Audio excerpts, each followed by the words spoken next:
Chapter 7 का second भाग जो है, इसमें हम लोग उपयोगी और अनुपयोगी जीवाणु माइक्रोब्स के बारे में जानेंगे। प्राणी और पौधों हैं, इनके जो रोग होते हैं, अधिकांश रोग वो या तो बैक्टीरिया द्वारा या वायरस द्वारा या फंगस द्वारा या अन्य कारणों से होते हैं, किंतु अधिकांश जो रोग हैं प्राणियों और पौधों के, वो बैक्टीरिया, वायरस, फंगस, प्रोटोजोआ इत्यादि द्वारा ही होते हैं।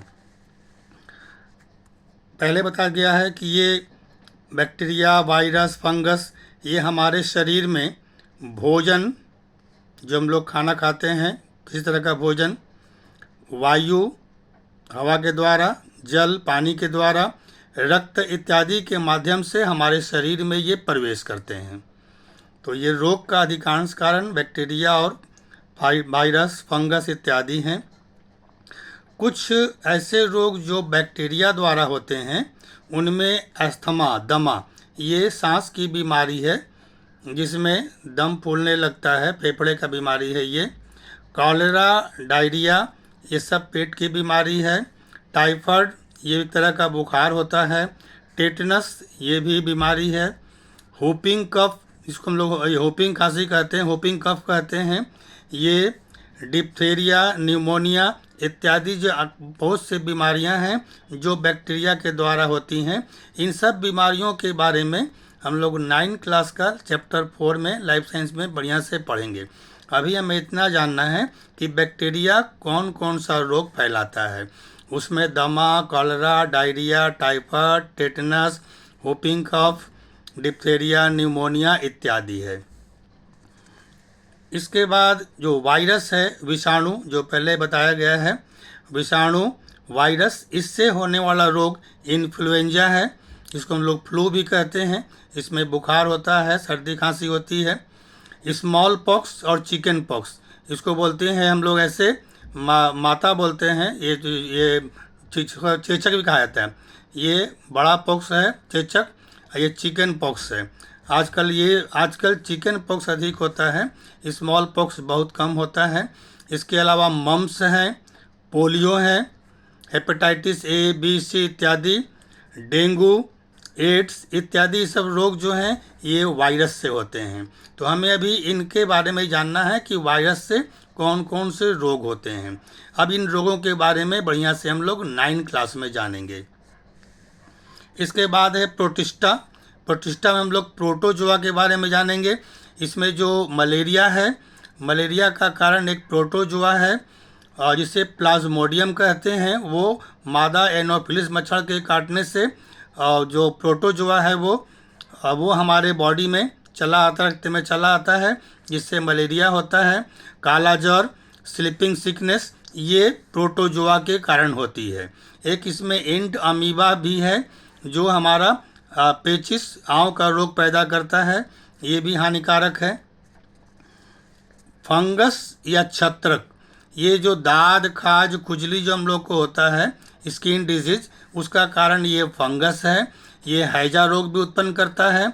और एलर्जी जो होता है, ये विभिन्न भागों में खुजली की तरह का या किसी वस्तु को खा लेने से एक प्रकार का अजीब अनुभव होता है, उसे एलर्जी कहते हैं।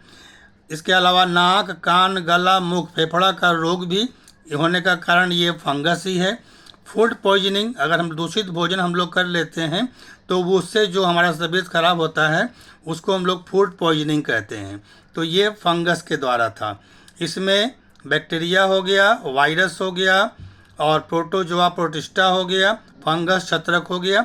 इनसे हमें कौन कौन से रोग होते हैं उसके बारे में जानना था।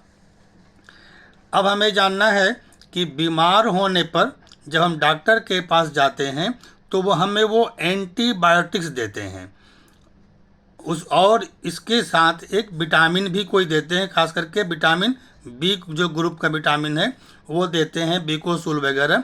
तो ये एंटीबायोटिक क्यों देते हैं? एंटीबायोटिक्स जो है ये बैक्टीरिया को नष्ट करते हैं।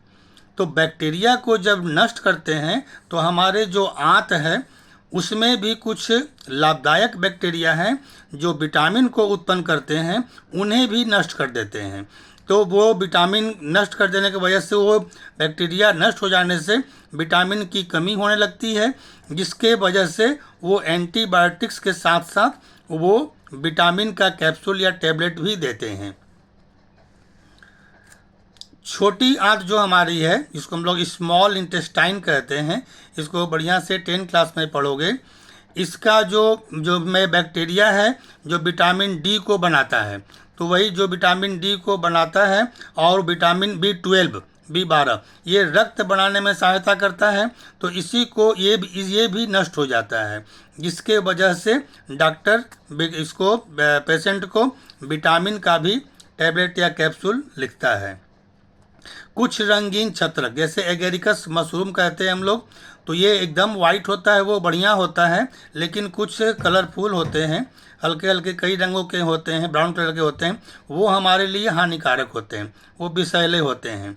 इन्हें खाने से उल्टी दस्त होने लगती है, वॉमिटिंग होने लगेगा, लूज मोशन होने लगता है, और कभी कभी इसके वजह से मृत्यु भी हो जाती है।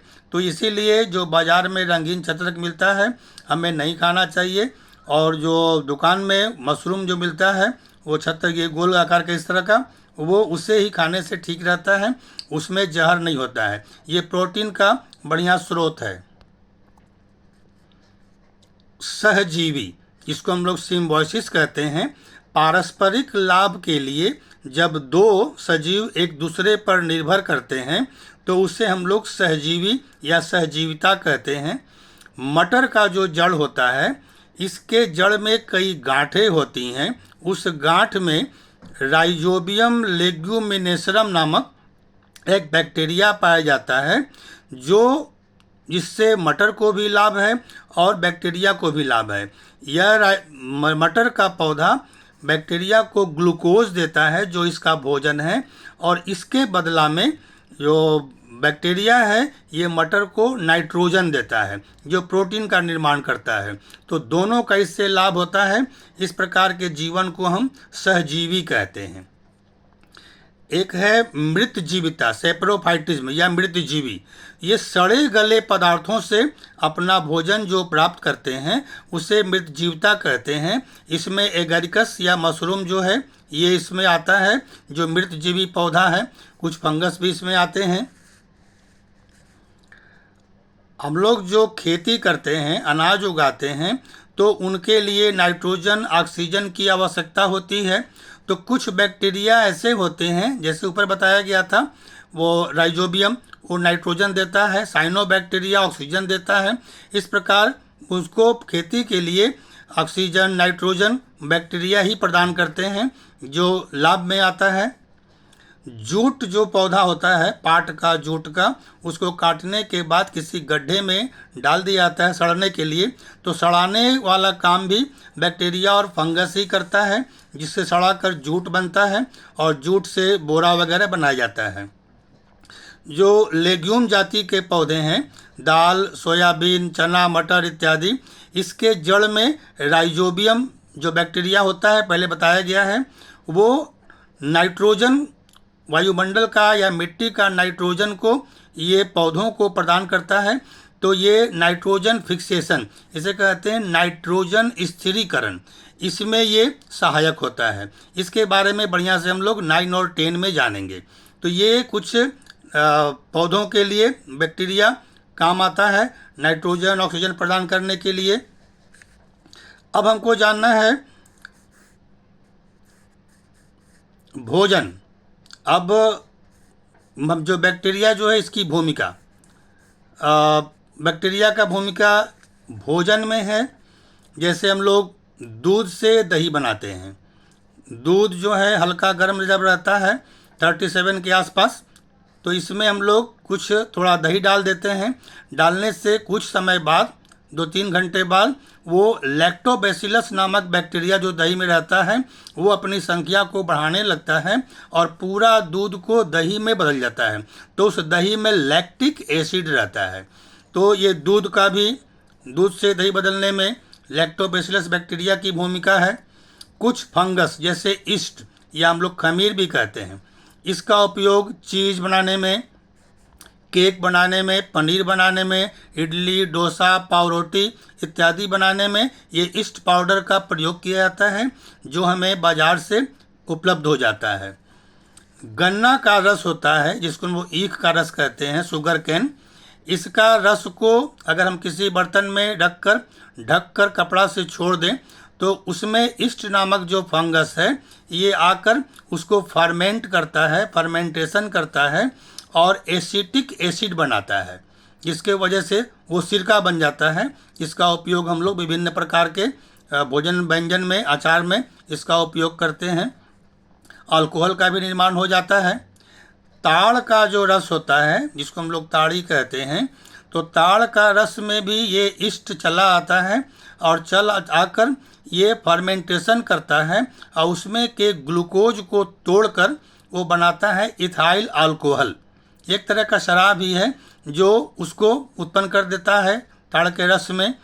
तो इसका भी उपयोग लोग इसका उपयोग करते हैं। अब हमें जानना है, जो हम लोग जो भोजन बना के रखे हैं तो उसको हम सुरक्षित कैसे रखेंगे। इसमें कई स्टेप हैं। जैसे पहला है कि एक स्वच्छ बर्तन होना चाहिए, स्वच्छ पात्र हो जो एयर टाइट हो और उसमें कोई बैक्टीरिया फंगस ना हो। उसमें भोजन को रखकर और ढक के रखेंगे, जिससे हमारा बहुत समय तक भोजन खराब नहीं होगा। और हम लोग जो आम है, गोभी है, इसको हम लोग धूप में सुखाकर, कई दिन धूप में सुखाते हैं, इसको सुखाकर रखने से भी ये हमारा ख़राब नहीं होता है। इसे सन ड्राइंग कहते हैं। मछली मांस को नमक लगाकर रखते हैं, जल्दी ख़राब नहीं होता है, इसे साल्टिंग कहते हैं। और कटे आम को, नींबू को इत्यादि को सिरका मिलाकर रखा जाता है, जिसे अचार कहते हैं, पिकलिंग कहते हैं इसको। और फल में को भी रखना होता है तो उसमें में चीनी मिलाकर रखते हैं, जैसे मुरब्बा वगैरह है, तो इसको हम लोग बना कर रखते हैं, जैसे एडिंग शुगर प्रोसेस होता है ये वाला।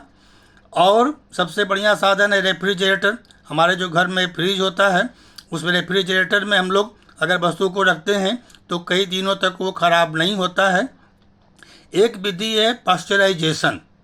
तो इसमें क्या होता है कि ये जो पहले उसको उबाल कर, जैसे दूध ही है, उसको 100 डिग्री सेंटीग्रेड पर पहले उबाला जाएगा।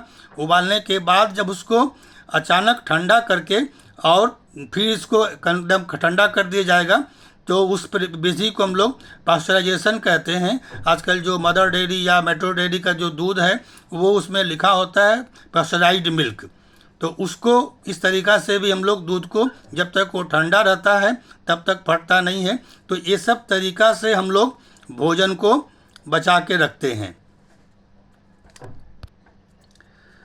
माइक्रोब्स जो जीवाणु है, इनको नष्ट करने के लिए हम जो दवाओं का, औषधियों का प्रयोग को जो करते हैं, उस दवाओं को हम एंटीबायोटिक्स कहते हैं। जो रोग हमारे शरीर में हो गया, जिसका कारण वो बैक्टीरिया, वायरस, फंगस इत्यादि था, वायरस नहीं, बैक्टीरिया, फंगस इत्यादि था, वो उसके वजह को नष्ट करने के लिए हम जो दवा का प्रयोग करते हैं उसे एंटीबायोटिक्स कहते हैं। तो इसमें बहुत प्रकार के एंटीबायोटिक्स से आगे बता रहा है। अलेक्जेंडर फ्लेमिंग 1928 में सबसे पहले एंटीबायोटिक्स का आविष्कार किया था। पेनिसिलियम नोटेटम नामक पौधा से पेनिसिलिन नामक एंटीबायोटिक्स को तैयार किया था वो। तो अलेक्जेंडर फ्लेमिंग, इसी को श्रेय गया है एंटीबायोटिक तैयार करने के लिए। और आजकल तो बहुत तरह के एंटीबायोटिक हैं, स्ट्रेप्टोमाइसिन, क्लोरोमाइसिन, एम्पिसिलिन, वो बहुत से एंटीबायोटिक्स हैं। किंतु ये एंटीबायोटिक्स फंगस और वायरस से होने वाले रोग में कार्य नहीं करेगा। जो वायरस के कारण इन्फ्लुएंजा, टेटनस, इन्फ्लुएंजा है, स्मॉल पॉक्स है, चिकन पॉक्स, पोलियो, उसमें ये काम नहीं करेगा। फंगस से जो होने वाला रोग है उसमें भी ये काम नहीं करेगा। ये बैक्टीरिया के द्वारा जो होने वाला रोग है, टीबी वगैरह है, टेटनस है, उसमें ये काम करेगा। अब हमें जानना है वैक्सीन, जिसको हम लोग टीका कहते हैं, और वैक्सीन देने की क्रिया को टीकाकरण कहते हैं। वैक्सीन देने की क्रिया को टीकाकरण कहते हैं। ये डॉक्टर जेनर ने सबसे पहले इसके बारे में बताया था। इसी ने स्मॉल पॉक्स का टीका पहले बनाया था। तो वही तब से चलता आ रहा है और आजकल कई प्रकार के रोग के लिए हम लोग टीकाकरण करते हैं। अब यहाँ पर जानना है कि एंटीजेन क्या है। रोग उत्पन्न करने वाले जीवाणु हमारे शरीर में एंटीजेन उत्पन्न करेंगे। रोग उत्पन्न करने वाला जो बैक्टीरिया फंगस हमारे बॉडी में गया, तब वो क्या किया, जो विषैला पदार्थ बना, उस विषैला पदार्थ को हम लोग एंटीजेन कहते हैं। ये उत्पन्न करेगा जो हानिकारक होता है हमारे लिए, तो वही एंटीजेन कहलाएगा। अब एंटीजेन जो हानिकारक पदार्थ है उसको नष्ट करने के लिए हमारा शरीर एक विशेष प्रकार का रासायनिक पदार्थ बनाएगा जिसे एंटीबॉडी कहेंगे। एंटीजेन हानिकारक पदार्थ उत्पन्न हुआ और इसको नष्ट कौन करेगा, एंटीबॉडी जो हमारा शरीर बनाया। लेकिन वो अगर इससे काम नहीं चलता है तो हमें बाहर से एंटीबायोटिक लेना पड़ता है और यही रोग को ठीक करता है। रोग प्रतिरोधक क्षमता, उसको हम लोग इम्यूनिटी कहते हैं, प्रतिरक्षा कहते हैं। हम रोग से लड़ने की जो हमारे शरीर में क्षमता होती है उसे हम इम्यूनिटी कहेंगे। इसके बारे में फिर से हम लोग 9th क्लास में पढ़ेंगे। ये 2 प्रकार का होता है, एक जन्मजात होता है और एक हम लोग उसको दवा से ठीक करते हैं। तो रोग से लड़ने की क्षमता को इम्यूनिटी या प्रतिरक्षा कहते हैं। और इसमें भी हम लोग वैक्सीन का उपयोग करके, टीका का उपयोग करके, टाइफाइड, टेटनस, पोलियो, जब बच्चों का जन्म होता है तो उन्हें एक कार्ड दिया जाता है और कार्ड में सब टीका का नाम लिखा होता है, BCG वगैरह, टेटवैक वगैरह उसको दिया जाता है ताकि ये सब रोग से बच्चों को बचाया जा सके। पोलियो का भी ओरल ड्रॉप दिया जाता है, वो टीका ही कहलाता है। और लास्ट में है इसका उपयोग, जो गोबर वगैरह है, मलमूत्र है पशुओं का, घर का जो सड़ा गला पदार्थ है, सब बचा हुआ सब्जी, बचा हुआ अनाज, ये सब को हम लोग एक गड्ढे में डालकर बंद कर देते हैं। तो कुछ समय बाद उन इसम पदार्थों को कई प्रकार के बैक्टीरिया और फंगस इसको तोड़कर कंपोस्ट बना देते हैं, जो एक प्रकार का खाद है। इसको अगर हम लोग फसल में इसका उपयोग करें तो अधिक मात्रा में अनाज उत्पन्न होता है। तो ये सब था हमारा माइक्रोब से क्या क्या लाभ है और क्या क्या हानियां हैं।